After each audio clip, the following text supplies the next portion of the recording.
Hello everyone, Rob, John Milwaukee Garden Machinery. Right then, something a bit different today.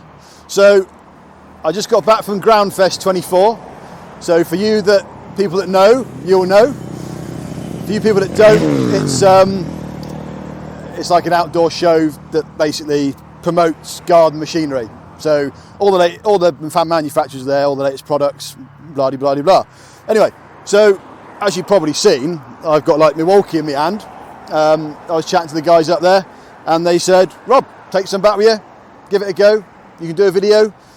And I've been thinking about it for a couple of weeks, about whether we should sell Milwaukee in the shop. So he said, "Look, take it on, have a go, see what you think, and get back to us." So that's what we're going to do. So we've got a number of different attachments and different machines that we're going to trial. And first of all, we are looking at the multi-tool. So I think most brands now do a multi-tool. And what I talk about multi-tool is that. So you get a power unit, engine unit, whatever you want to call it, where your battery goes, and then you get attachments. All right, so we're going to trial the reciprocator cutter, and there we've got a hedge cutter and a blower. So we'll give you an idea of what it does. As with all multi-tools, they've all got a very similar connection. You put the end into the power unit, you make sure it's down to the arrow or the line, and then you just tighten them up like so, and he's good to go. So that's the principle of multi-tools, and to be fair, that works petrol and battery. So we're trying, they've given me an array of batteries from what we've got here. We've got 8 amp hour in the M18 range. So I don't know all the technicals on this. It was literally, I saw them at Groundfest. I spoke to them before Groundfest. I saw them at Groundfest, and they said, have some kit. So I haven't got all the ins and outs of run times, all that sort of thing. I just wanted to try it, so we'll give it a go and see what happens. So I'm going to take this into that and go from there. We'll start with grass first.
As you can see, or hopefully you can see, it did that nice and easy. Tall stinging nettles, you struggle to do that with a strimmer, I think, without getting the strimmer line caught around it, or you need a big strimmer. Nice and quiet, that was very minimal noise on there. And I don't know if we did a close-up at the start. I shall get Nat to come in. So we're trying this blade. So this basically acts like a hedge cutter, but obviously in a circle. So you can go into this without wrecking your hedge cutters. A lot of people use hedge cutters down there, and then want to go and use it on a hedge, and it's blunt because it gets all the rubbishy stuff against it. So this is a good option. It oscillates between the blades, doesn't spin all the way around, it just sort of goes side to side, side to side. So it cut through that sort of material really easily. So yeah, quite really impressed with that. To be fair, Steel do one and Ego do one. They all do a similar job. And the beauty about this setup is if you're using it in like a car park or like round the patio and there's window, it doesn't chuck everything everywhere. If you noticed, all the material just kind of just landed where it was cut from. If I was doing that with a strimmer, it'd be blasted all over the place and I'd be covered. If that pans in, I shall show you quickly. I'm not going to get too close to the end, but if I do, so a similar principle to a hedge cutter. So you can see it's not throwing, it's not doing like a big circular movement where it's just chucking it out. A strimmer can chuck a stone for like 10 meters. This will keep it all nicely compact. And if you wanted to, you could go on top of it again and keep going and just sort of almost like chop it into lots of bits, easier for clearing up. So just almost like mulching it, but just like, depends how fussy you are, but you can just keep going and going and going and keep chopping it up. So, right, so I've just taken the other attachment off and we've got the blower. So we'll put that on.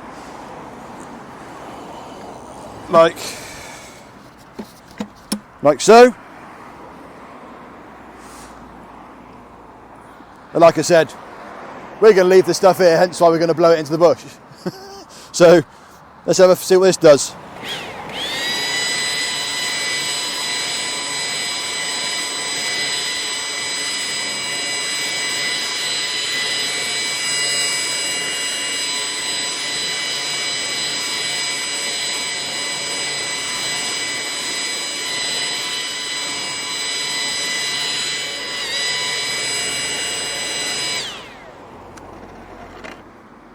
Right then, to be fair bit of power. The only thing with blowers and battery, I think we've been through it before, it eats the battery life, all right guys? So don't expect oodles of runtime, but I think I did the calculation the other day based on what's written on there. I think it packs out something like 840 odd cubic meters of power, which is equivalent to BG86 maybe in a petrol. So it's up there. You know, it's not a toy. It'll work. To be fair, that's quite well balanced. You know, and what I forgot to show you was you can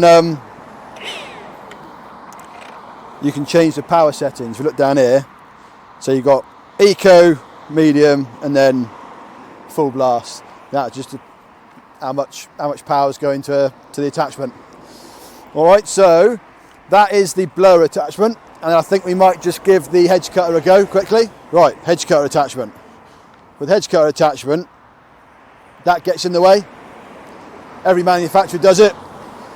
You know, it's fine, but it kind of hits you in the stomach. So if you're going to do a lot of hedge cutting, just take that out, because then it's not in the way of hitting you. Okay, so the first thing to mention about the hedge cutter attachment, and I think Milwaukee are looking to rectify this, is it doesn't move. So Milwaukee, you need to change that like straight away, because most other manufacturers have an angled head. All right, so this one at the moment is a straight fitting. So that's not good points for Milwaukee on that side of thing. I said we'd do an honest review on it. I spoke to the rep. They are looking at getting one sorted out. But anyway, we'll test the power of the end. It's got quite chunky blades like the other manufacturers. You know, it's got double-sided blades. So just see how it performs. All right, let's go and find some proper hedge to try it on and see what happens.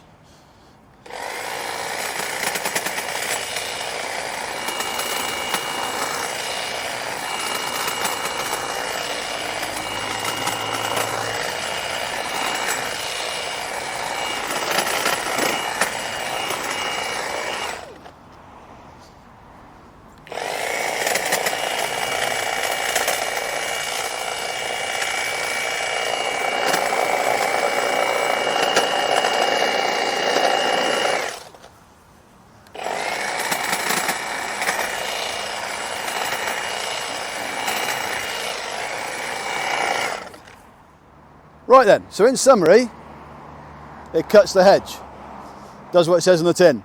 There are some fairly chunky bits there, you know, probably, let's try and find something, centimetre, you know, 12, 14 mil.